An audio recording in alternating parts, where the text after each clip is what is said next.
नमस्कार मित्रों, यदि आपके किसी बच्चे का पढ़ाई में मन नहीं लगता है, उसकी एकाग्रता नहीं बनती है, वो पढ़ने से भागता है या उसे याद नहीं रहता, स्मरण शक्ति की कमी उसमें होती जा रही है या उसके स्वभाव में व्यवहार में कुछ बदलाव आ रहा है, तो ऐसे बच्चों को आप सहजता से एक ऐसे कमरे में कुछ देर बैठने के लिए बाध्य कर सकते हैं, या जिस कमरे में बैठ के वो पढ़ाई लिखाई करता है, जिस कमरे में वो ज़्यादा समय व्यतीत करता है, वहाँ एक धूप का प्रयोग कर सकते हैं। ये धूप खुद भी आप बना सकते हैं। यदि आप गाय की सेवा में गाय से प्रेम करते हैं, यदि आप गाय प्रेमी हैं, तो आप स्वयं भी इस धूप को निर्मित कर सकते हैं। वैसे गाय की धूप, कई तरह की गाय की धूप बाजार में उपलब्ध है। कई गाय के जो पालक हैं निर्मित करते हैं, लेकिन वो गाय की धूप पूजा पाठ के काम आती है और वातावरण को शुद्ध करने के काम आती है। वैसे मैंने एक वीडियो गाय की धूप पर दिया था, जो मच्छर से बचाने के लिए, कॉकरोच झिंगुरों से दूर रखने के लिए आप बना सकते हैं। लेकिन यदि आपने बच्चे की एकाग्रता को बढ़ाना है, बच्चे का ध्यान पढ़ाई लिखाई में, पढ़ने लिखने में की तरफ आकर्षित करना है, यदि उसके व्यवहार में, बर्ताव में यदि बदलाव लाना है, तो आप इस धूप को स्वयं निर्मित कर सकते हैं। इसके लिए कोई खास विशेष आवश्यकता नहीं होती। आप इसके लिए देसी गाय का गोबर ले सकते हैं, घी ले सकते हैं, गाय के मूत्र का भी प्रयोग कर सकते हैं।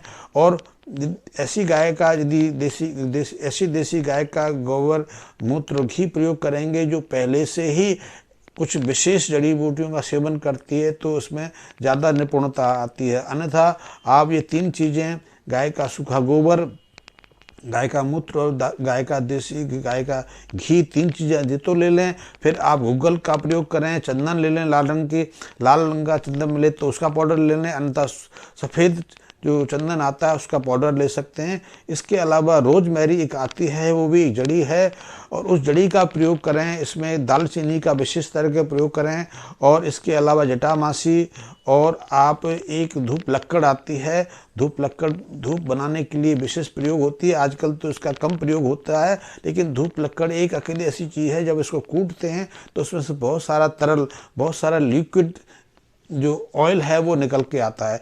तो इन सारी चीज़ों को आप एकत्रित कर लें, अच्छे से कूट लें, अच्छे से परस्पर मिला लें, तो ये धूप का आकार ले लेगी। एक ये काढ़े जैसा का, जैसे कहें कि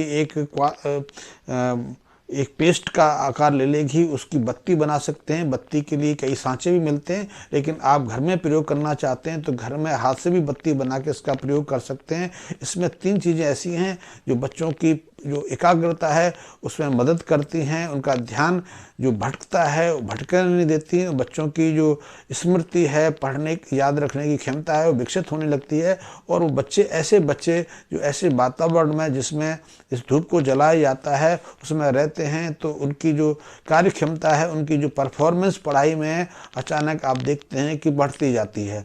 तो आप इस धूप का प्रयोग उन बच्चों के लिए करा सकते हैं। इस धूप की जो गंध है उनके मस्तिष्क के उन केंद्रों को प्रभावित करती है जहाँ चेतना का केंद्र रहता है, चेतना केंद्र माना जाता है, जिससे न केवल उनकी स्मृति में फर्क आता है, बल्कि उनकी कंसंट्रेशन की एकाग्रता बढ़ती है, उनकी याददाश्त की क्षमता में अद्वितीय विकास होता है। तो यदि बच्चे पढ़ते नहीं हैं, पढ़ाई से भागते हैं, उनको याद नहीं रहता है, या वो लापरवाही करते हैं, तो इस धूप के माध्यम से उनकी आदत को सुधारा जा सकता है। और ऐसे बच्चों को यदि हम गाय के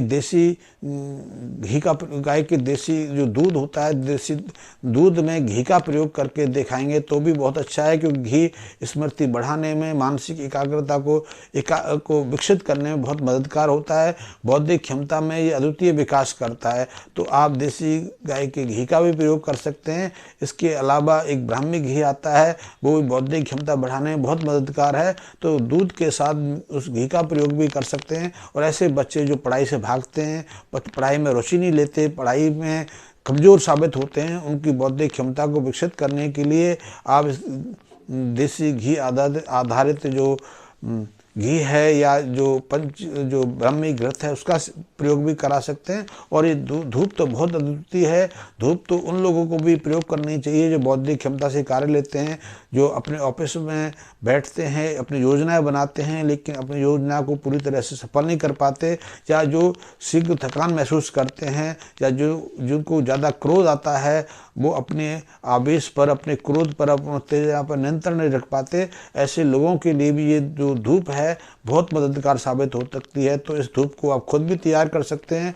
अन्यथा आप धूप तैयार करना चाहते हैं और यदि इसको व्यावसायिक रूप में भी आप इसका को अपनाना चाहते हैं तो इस व्यवसाय में भी आ सकते हैं। इस संबंध में मेरे से अतिरिक्त जानकारी कोई चाहिए तो वो ले सकते हैं। मैं इसकी पूरी जानकारी आपको दूंगा कि आप इस धूप को कैसे तैयार कर सकते हैं, इसके लिए कितनी कितनी मात्रा में ये जड़ी बूटियाँ चाहिए, कितना घी चाहिए, कितना गोबर चाहिए, और इसका मार्केटिंग क्या है, उसकी मार्केटिंग आप कैसे कर सकते हैं। इसके लिए यदि किसी मशीनरी की आवश्यकता है तो उस मशीन के संबंध में भी मुझसे जानकारी ले सकते हैं। मैं निःशुल्क उन मित्रों की मदद करता हूं जो गौ सेवा के कार्य में लगे हैं और गौ सेवा के साथ में खुद भी अपने को एक व्यवसाय में स्थापित करना चाहते हैं, अपने लिए कोई रोजगार, अपने लिए कोई व्यापार ढूंढ रहे हैं और उनको आगे बढ़ना है। तो इस संबंध में आप मेरे से निःशुल्क कोच कभी भी संपर्क स्थापित कर सकते हैं। इस संबंध में मेरे मैसेज बॉक्स में कमेंट्स छोड़ सकते हैं, अपना नंबर छोड़ सकते हैं, और यदि समय मिला तो मैं